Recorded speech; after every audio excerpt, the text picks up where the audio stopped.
जय जिनेन्द्र सर। अ, पांच पांडव में से तीन मोक्ष गए और दो सर्वार्थ सिद्धि गए। तो सर्वार्थ सिद्धि के बारे में हमें थोड़ा सा प्लीज बताइए। और उन दोनों की ऐसी क्या भूल रही कि मोक्ष के इतना निकट आकर भी वह चूक गए। हम्म। ठीक है। देखिए, तीन लोक का आप सब चित्र जानते होंगे जो इस तरह से बनता है। तीन लोक में ऊर्ध्व लोक, ठीक है। ऊर्ध्व लोक में क्या है? स्वर्ग है, 16 स्वर्ग। अब यहां से देखते हैं। ऊर्ध्व लोक में इस तरह से है, 1 2 3 4 5 6 7 8 9 10 11 12 ऐसे जोड़े से 16 स्वर्ग है, ठीक है। तो 16 स्वर्ग इस तरह से हो गए। 16 स्वर्ग के बाद आते हैं 9 ग्रेवियक। स्वर्ग 16 कंप्लीट हो गए, उसके बाद ऊपर 9 ग्रेवियक। 9 ग्रेवियक भी ऐसे ही हैं, एक के ऊपर एक, एक के ऊपर एक, ठीक है। तो पहला, दूसरा, तीसरा, चौथा, ऐसे 9 ग्रेवियक तक। 9 ग्रेवियक कंप्लीट हो गई। 9 ग्रेवियक वो पोजीशन है जहां तक मिथ्या दृष्टि मैक्स जा सकता है। इसके ऊपर जितने भी जीव हैं वे नियम से सम्यक दृष्टि ही हैं, ठीक। 9 ग्रेवियक पूरे हुए, उसके ऊपर आते हैं 9 अनुदिश। 9 अनुदेश अब ऐसे नहीं है एक के ऊपर एक, वे एक ही लेवल पर है। जैसे 1 2 3 4 5 6 7 8 9, ठीक, वे एक ही लेवल पर हो गए। 9 अनुदेश के ऊपर आती है 5 अनुत्तर विमान, ठीक है। मतलब 16 स्वर्ग, 9 ग्रेवियक, 9 अनुदेश और 5 अनुत्तर विमान। 5 अनुत्तर विमान भी एक के ऊपर एक नहीं है, वे भी एक ही लेवल पर है। तो 1 2 3 4 5। तो इसमें विजय, वैजयंत, जयंत, अपराजित, 4 तो ये हो गए।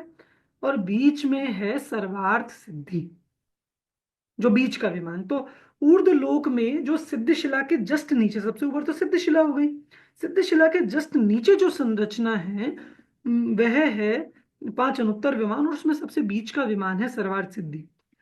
इस सर्वार्थ सिद्धि का जो आकार है, ये गोलाकार का ऐसा विमान होता है, बिल्कुल व्हाइट कलर का होता है, सिद्धिशिला जैसा। और इसकी चौड़ाई, इसका जो डायमीटर है वो भी 45 लाख योजन, जितना अपना ढाई द्वीप का है उतना ही होता है। एग्जैक्ट जितना ढाई द्वीप बड़ा है गोलाकार में, उतना ही ये बड़ा है। यहाँ जो देव होते हैं वे एक भवावतारी होते हैं। नियम से अगले भव में मोक्ष जाएंगे। और शुक्ल लेशिया ही होती है, और उनकी अवगाहना एक हाथ की, मतलब अवगाहना बहुत छोटी सी होती है। अगर हम सरवार सिद्धि के देवों को, या हालांकि वे नीचे कभी नहीं आते, पर अपन ऐसे कल्पना में देखेंगे तो अपने को ऐसे बहुत बच्चे से लगेंगे, तो बहुत छोटे से देव है, ठीक है। तो सब सम्यक दृष्टि होते हैं। अगले भाव में सब मुनि दीक्षा धारण करके नियम से मोक्ष जाते ही जाते हैं। 33 सागर उनकी आयु होती है, और ये सागर का एक अलग पूरा कैलकुलेशन है, और एक बहुत असंख्यात वर्ष आप समझिए। 33 सागर मतलब सर्वोत्कृष्ट आयु ये है, इससे बड़ी आयु और किसी जीव की नहीं होती। वो उनकी आयु होती है। इनके परिणाम इतने विशुद्ध होते हैं कि इन्हें तीर्थंकर के पंच कल्याणक में आने का मन नहीं करता, दिव्य ध्वनि सुनने आने का मन नहीं करता। ये अपना वहीं सर्वार्थ सिद्धि विमान में ही रहते हैं, और वहीं आपस में चर्चा आदि करते रहते हैं। इनकी देवांगनाएं नहीं होती, कोई नहीं होता ना कोई वहां व्यवस्था है कि इंद्र है, कोई राजा है, कोई प्रजा है, कुछ नहीं है। ये सब अहम इंद्र होते हैं, और अपने अपने हिसाब से ये धर्म साधन करते हैं। धर्म साधन वही तत्व चर्चा करेंगे, चिंतन करेंगे, परस्पर में यही करते हैं। हाँ, नहीं, नकुल और सहदेव अभी मोक्ष नहीं गए। रीजन, 5 पांडव में से जो 3 मोक्ष गए, युधिष्ठिर, भीम और अर्जुन, और नकुल और सहदेव सर्वार्थ सिद्धि गए। क्योंकि अभी भी मोक्ष इसलिए नहीं गए, वे अभी भी सर्वार्थ सिद्धि में ही हैं।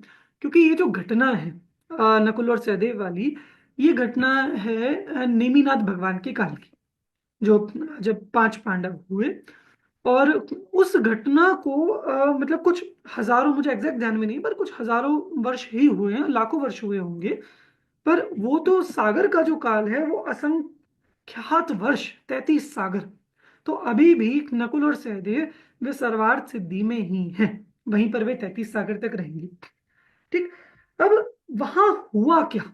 मतलब जो 5 पांडव जब तपस्या कर रहे थे, और जो दुर्योधन का भांजा वो आया, और उसने सबको आभूषण पहनाए गरम करके, तो वह प्रॉब्लम क्या हुई? क्यों 3 को मोक्ष हो गया, क्यों 2 को सर्वार्थ सिद्धि गए? तो किसी वजह से लगता है हाँ उनका भी सहनन नहीं होगा वैसा, ऐसा नहीं है। पांचों ही पांडव का वज्र वृषभ नाराज सहनन था नियम से। क्यों? क्योंकि मोक्ष भी उसी सहनन से होता है और सर्वार्थ सिद्धि भी उसी सहनन से जाया जाता है। वज्र वृषभ नाराज सहनन के बिना आप सर्वार्थ सिद्धि नहीं जा सकते। नहीं नहीं, तीर्थंकर नहीं, मेघा जी आप पूछ रहे हैं तीर्थंकर तद अगले भव में मोक्षगामी, तीर्थंकर का नहीं है। ठीक है, वो उस अगले भव में जिन दीक्षा धारण करके मुक्त मोक्ष जाएंगे। तीर्थंकर तो कोई कोई जीव बनते हैं, विरले ही। ठीक, पर मोक्ष जाने का नियम इन सबका रहता है। तो अब वहां क्या हुआ कि वज्रवृषभ नाराज सहनन तो था, फिर प्रॉब्लम क्या हुई?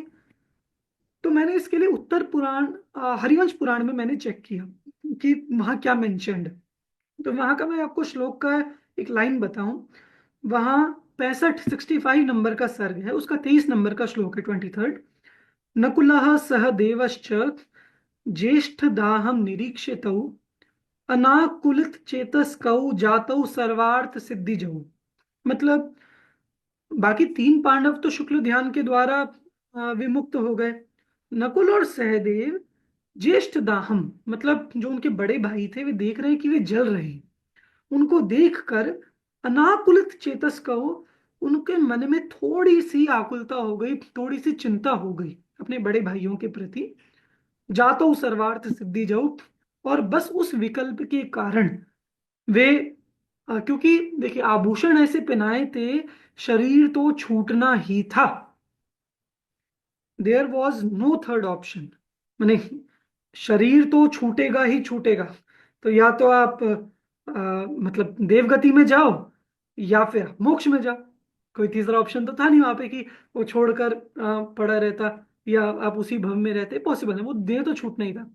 अब उसमें था कि अगर हमारा परिणाम पूरा अपने में लीन हो गया तो मुक्त हो गए, और नहीं लीन हो पाया, वहां कुछ कमी रह गई तो मुक्त नहीं हुए। इस कारण से ये एक परिणाम उनके चित्त में थोड़ा आ गया, भले ही उन्होंने देखा ना हो, ये देखा भी हो, पर एक आ गया कि अरे हमारे भाई जल रहे हैं, उनको भी ऐसा कष्ट हो रहा है। और इस एक परिणाम के कारण 33 सागर वे सर्वार्थ सिद्धि में रहेंगे, उनको वह रहना पड़ेगा। और हमें लगता है कि ठीक है सर्वार्थ सिद्धि है, अच्छा ही तो है, और कहीं थोड़ी गए हैं, नरक में थोड़ी गए हैं।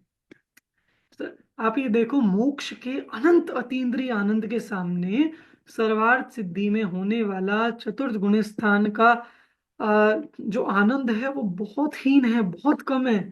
वहां विषय कषायों की पीड़ा है, अविरति की पीड़ा है, भली मंद कषाय हो, पर वो उस आनंद से वंचित रह गए 33 सागर के लिए। पर कोई बात नहीं, अगले वन में जाएंगे। अब पूछ रहे हैं कि सर्वार्थ विजय वैजयंत आदि से, वहां से सब दो भव अवतारी होते हैं, वहां से अगले भव में नहीं जाते, वो एक भव करके फिर उसके नेक्स्ट भव में जाएंगे। ठीक है, तो इस तरह से ये जो नकुल और सहदेव का था, ये कषा, ये उस विकल्प के कारण गए और फिर अगले भव से भी मोक्ष जाएंगे।